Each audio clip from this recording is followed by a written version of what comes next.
On this week's episode of Nikon's Birding Adventures TV, we're in Lake County, Florida. And right behind me here is a beautiful pair of burrowing owls in Claremont, Lake County. On this week's show, we're going to take you to some of the very best birding locations in the county. This week we're in Lake County, Florida. Lake County is steeped in history. The downtown areas of Mount Dora and Eustis have these historical buildings, and the streets are lined with art and antique shops. You know, Lake County doesn't boast the largest post box in the world, or the hugest shopping mall, or the longest roller coaster ride. The attributes of Lake County are really due to Mother Nature itself. These are the very accommodating burrowing owls of Claremont, Lake County.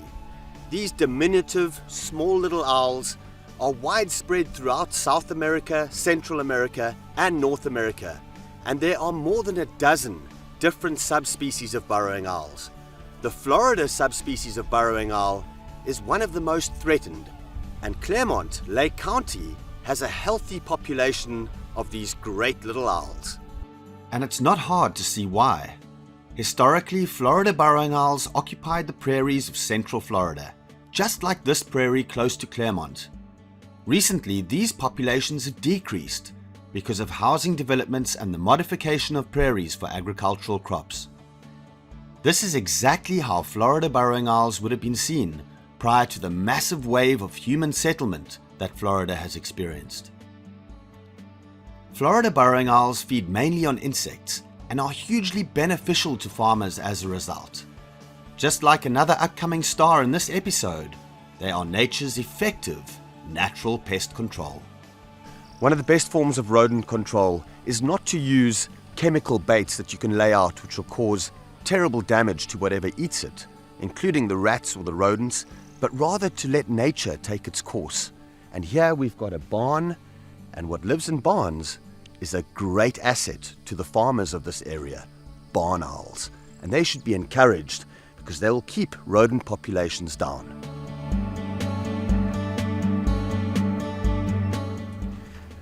So this over here is perfect habitat for a barn owl.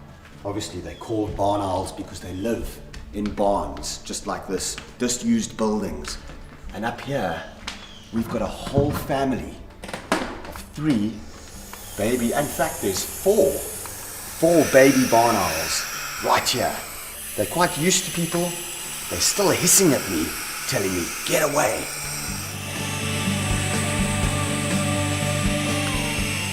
So these are the babies over here. We're going to be quick so that we don't disturb them too much. But look at their heart-shaped faces. These birds and this family here, including their adults, can go through over 1,000 rodents a year. So very, very effective predators of rodents. One of their biggest threats is when people lay out rodenticides, which are obviously traps and laced meat and stuff like that, laced food that rodents will then eat. They'll get poisoned, and what will happen is those rodents don't die immediately. They spend some time walking about, and they're very vulnerable to attacks from barn owls. And the parents will then catch those weakened rodents, bring them back, feed them to the babies, and obviously everybody will die. And that's a big, big problem with barn owls. Why are we using rodenticides in the countryside? I have no idea, because these are the most effective form of rodent control out there. We're going to leave these guys in peace now, head back out.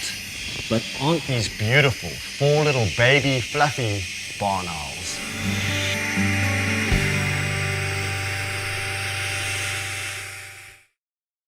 This Birding Adventures episode is powered by Nikon, your world leader in optics since 1917. And by Lake County, Florida. Lakes, hills, horizons, where the best comes into view.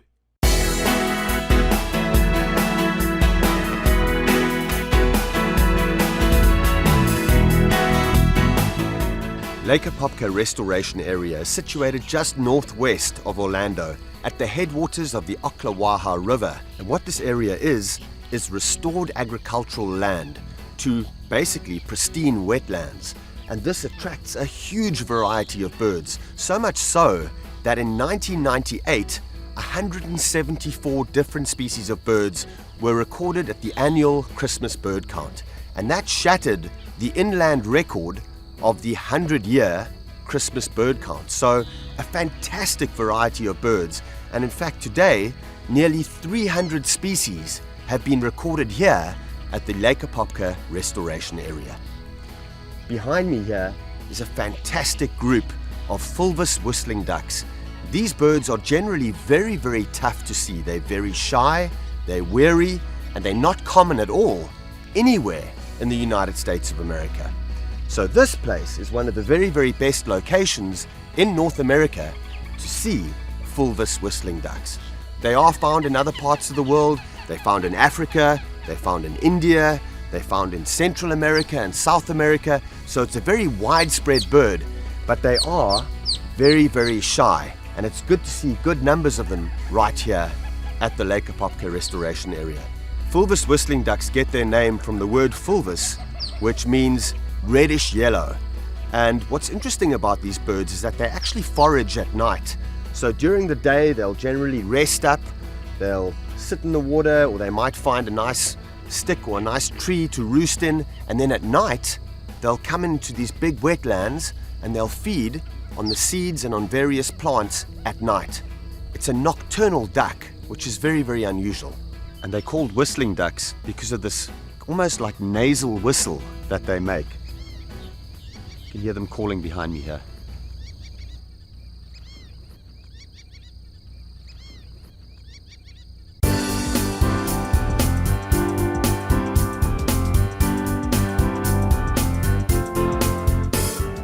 Every so often, the strangest things happen in nature, and I'm looking at a true freak of nature right now here at Emeralda Marsh Conservation Area, because there's a very strange heron here. It's the weirdest heron.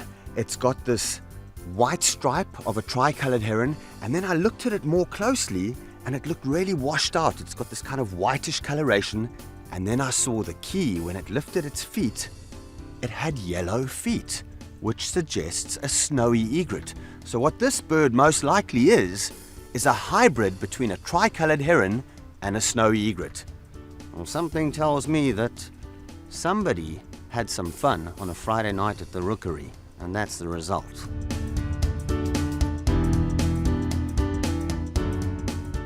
So this is the rookery at Emeralda Marsh Conservation Area, and you can come here at this time of the year around March, April, May through to June, and there are just hordes and hordes of birds nesting in these willow trees over here. We have glossy ibis here, you've got tricolored herons, you've got cattle egrets, you've got great blue herons. You've just got birds by the hundreds nesting here and rearing their young.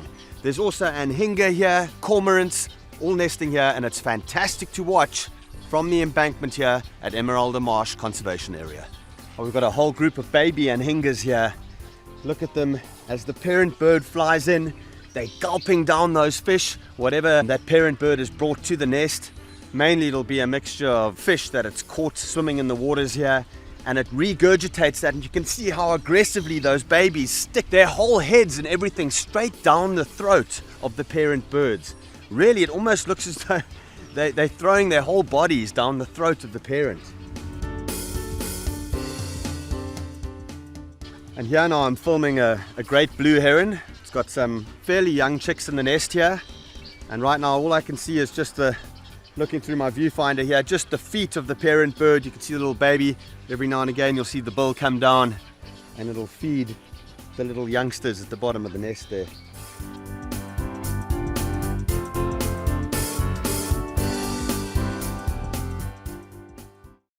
This Birding Adventures episode is powered by Nikon, your world leader in optics since 1917, and by Lake County, Florida. Lakes, hills, horizons, where the best comes into view.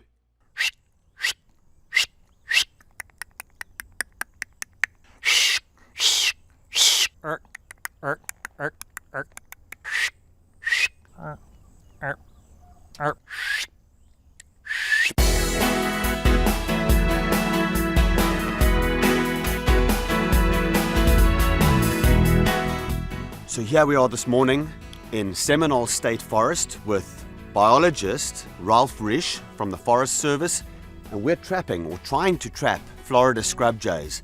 We've got the trap set out this morning. One's coming straight up to the cage here. We've got a GoPro camera inside, and we're hoping to catch one of these birds this morning and band it with Ralph. Get some really important information that'll help towards the conservation of this bird here in Seminole State Forest.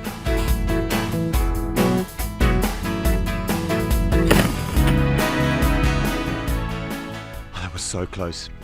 I had this unbanded bird which Ralph really wants to band, and she went in, hit the trap with her feet, kind of fell almost on her back, but she scooted out. Drat!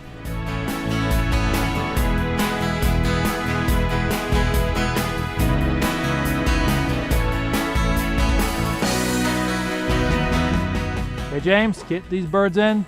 We're going to have to relax. That means resorting to Zen. Can you hum with me?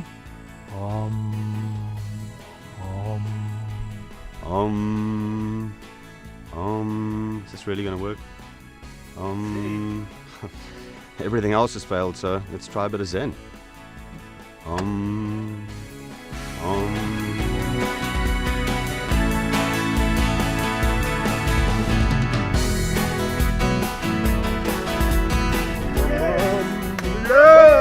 Finally! Here.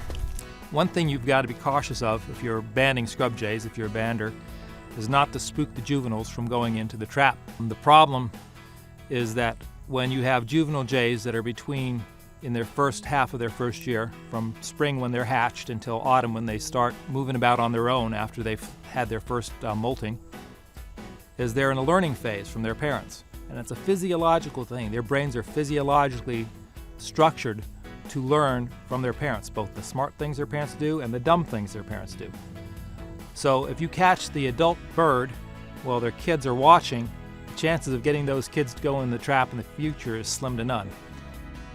Ralph carefully weighs, bands, measures, and checks the fat content on each bird to assess its health, and then it's time to set them free again. Well, finally, after all day looking for these birds and trying to trap them, and we had so many close shaves, but finally we've got a bird here. We're going to let this guy go. Come on, you can go. There you go. Awesome. Yes, excellent. Now let's go finally and find some scrub jay nests here, Seminole State Forest, and see how these birds are doing from a breeding point of view. So what we're doing now is we're heading in to go and check some Florida scrub jay nests, and these birds know exactly what we're up to. I have to check the nests every 3 to 4 days once they have eggs in them to see if they've hatched or not, or if they've been depredated, to see the stage of development, to see if they've lost eggs or lost young, and to find out what date they lay their eggs on and when the eggs hatch.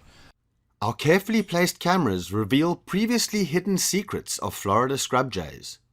Food is transferred from the helper bird to the sitting bird, who then in turn feeds the babies.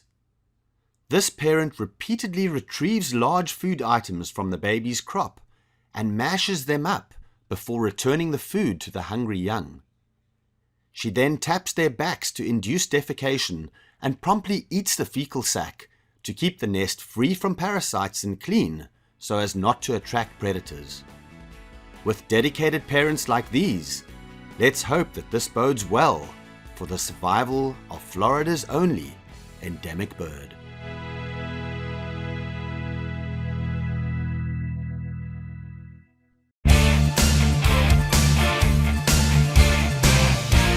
This Birding from the Edge segment is brought to you by Nikon, manufacturers of the Edge line of optics.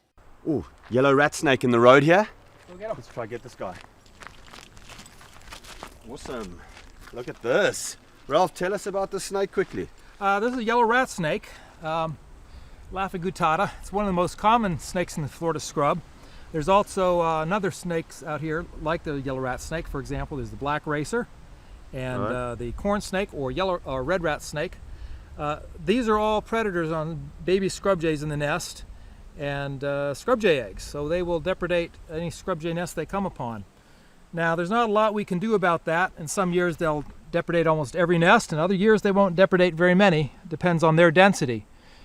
The only thing we can do is make sure the scrub is in good condition. It's less than 2 meters tall, that's about a little over 2 yards tall, and that there's plenty of breaks within a 100-meter or 100-yard distance of about 25 transitions between the oaky scrub and the bare sand and low scrub. That makes the scrub complex enough that it's hard for the snakes to zero in on the nests. Gotcha. All right, well, let's let this baby go. Off he goes. Point him away from the scrub jay nest. Point him that way. Yeah. There you go. Good deal. All right, pretty snake. Let's go find some more scrub jay nests. All right. This is Birding from the Edge. This Birding Adventures episode is powered by Nikon, the world leader in optics since 1917. And by Hobie Mirage Drive Kayaks. Enjoy nature effortlessly.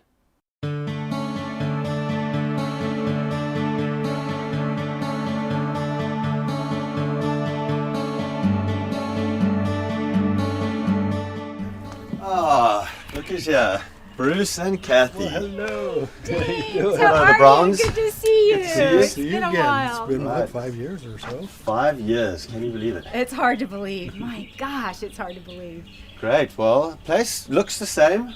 I guess you've had some of your growth, some of your scrubs grown up a bit. It's been growing, that's for sure. Everything's been growing out there. It's looking very good. We're real excited about it. Great. Anxious to show you. And the jays are still here? Jays are still here. Still All right. here, waiting for you. Let's go try find those guys. All right, let's go. Great. So wow, so that's the scrub area that we were at. Yeah. Uh-huh. Now, how When you does were that look first compared to you? planting Yes, the scrub, yes, right? Yeah. And look how much it's grown. I Yeah. mean, that's very slow growing, right? It's very, very, Very, slow yeah. growing. This is pretty amazing because we were here just over 5 years ago with Bruce and Kathy Brown, and it's amazing. This stuff here, they just started planting pretty much 5 years ago, and the scrub has really sort of come up nicely now, and this is the perfect habitat obviously for Florida scrub jays. So wow, it's great progress. That's nice. And now you've got other areas that you're also rehabilitating and trying to Also, get more scrub back. Doing a lot more even in here. We've planted about another 300 trees recently. I remember the last time we were here, I remember we looked for the birds for like 2 hours, I think. We couldn't find them anywhere, right? And then suddenly they showed up. So what's amazing is that it's actually the same two birds that we saw 5 years ago when that one bird sat on my shoulder. You've still got that bird here. So I'm going to go meet some old friends right now.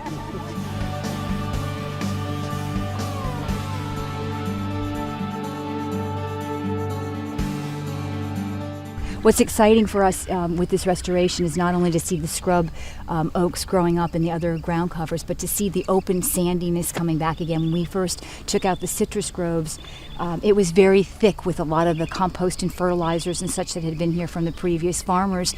And to be able to have the winds come and erode away a little bit of that and get back to the whiter sands and the open areas for the jays to cache is extremely important with the restoration and with the survival of the habitat for the jays. So we're very excited about that. All right, let's see, where are these guys?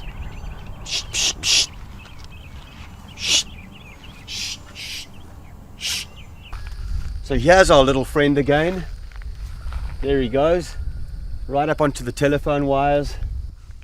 Big chunky Florida scrub jay. This is probably the male, and this is the same bird that we had 5 years ago.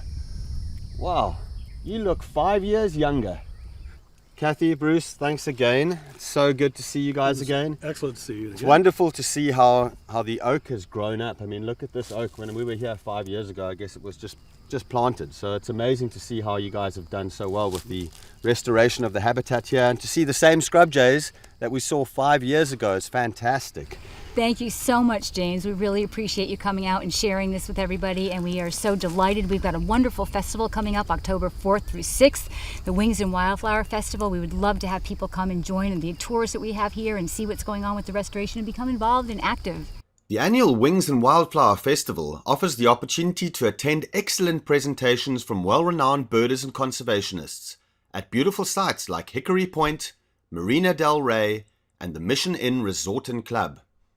Daily field trips will be on offer to superb locations like Lake Apopka, Emeralda Marsh, Green Swamp, the Scrub Jay Trail, the picturesque Dora Canal, and Seminole State Forest.